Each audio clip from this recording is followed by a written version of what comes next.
کون کہتا ہے کہ روح رواں پردے میں ہے؟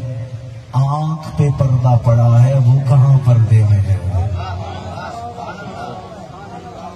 آنکھیں اس قابل نہیں ہے کہ امام کو دیکھ سکے۔ علامہ ہلی ایک دفعہ زیارت ابا عبداللہ حسین کو کربلا جا رہے تھے، اپنی سواری پہ سوار تھے، راستے میں ایک ضعیف بھی کربلا زیارت کو چل دیا۔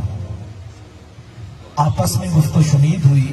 علامہ ہلی نے جب گفتگو کی تو تھوڑی ہی دیر میں پتہ چل گیا یہ شخصیت کوئی عام نہیں بلکہ علمی شخصیت ہے۔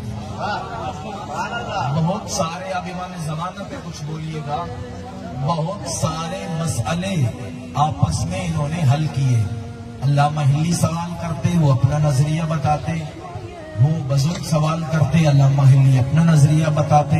یا ایک وقت آیا، علامہ ہلی نے کہا کہ اس معاملے میں میں آپ کا نظریہ نہیں مانتا۔ کیوں؟ مجھے اس پر کوئی حدیث نہیں ملی۔ علامہ ہلی، تعارف میں نہیں کرواتا، بات بڑھ جائے گی، ایک بات کہتا ہوں، ایک کتاب الفین عربی میں کہتے ہیں 2000 کو، امامت کے ثبوت کے لیے کتاب لکھی، 2000 دلیلیں۔ بڑی شخصیت تھی علامہ ہلی۔ علامہ ہلی نے کہا مجھے اس نظریے پہ کوئی حدیث نہیں ملی، میں یہ نظریہ نہیں مان سکتا۔ تو اس بزرگ نے کہا تم شیخ مفید کی کتاب تہذیب دیکھنا، فلاں صفحے پہ حدیث لکھی ہے۔ علامہ ہلی پریشان ہوئے کہ وہ حدیث جو میری نگاہوں سے نہیں گزری اس بزرگ نے کیسے پڑھ لی۔ دل میں سوچا کوئی بڑا عالم ہے۔ پھر اگلا سوال کیا، کیا ممکن ہے کہ امام زمانہ سے ملاقات ہو؟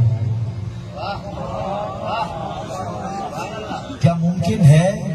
خدا نوازوں کو سلامت رکھے جو اپنے امام کے وقت کی تائید و نصرت کے لیے بول رہی ہے، کیا ممکن ہے امام زمانہ سے ملاقات ہو؟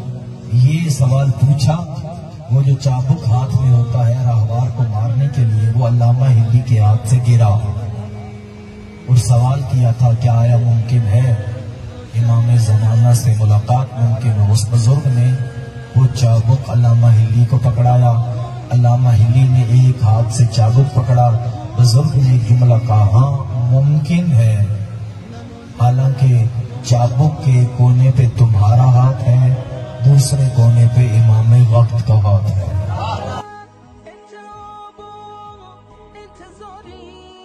اترے سواری سے، تیزی سے اترے، امام کے قدموں کا بوسہ لو، پائے اقدس کا بوسہ لو۔ کہتے ہیں کہ میں نور عظمت کتاب نہ لا سکا اور بے ہوش ہو گیا، کربلا کی زیارت کی، واپس پلٹا، میں نے کہا شیخ مفید کی وہ کتاب تو دیکھو کیا حدیث لکھی ہے یا نہیں؟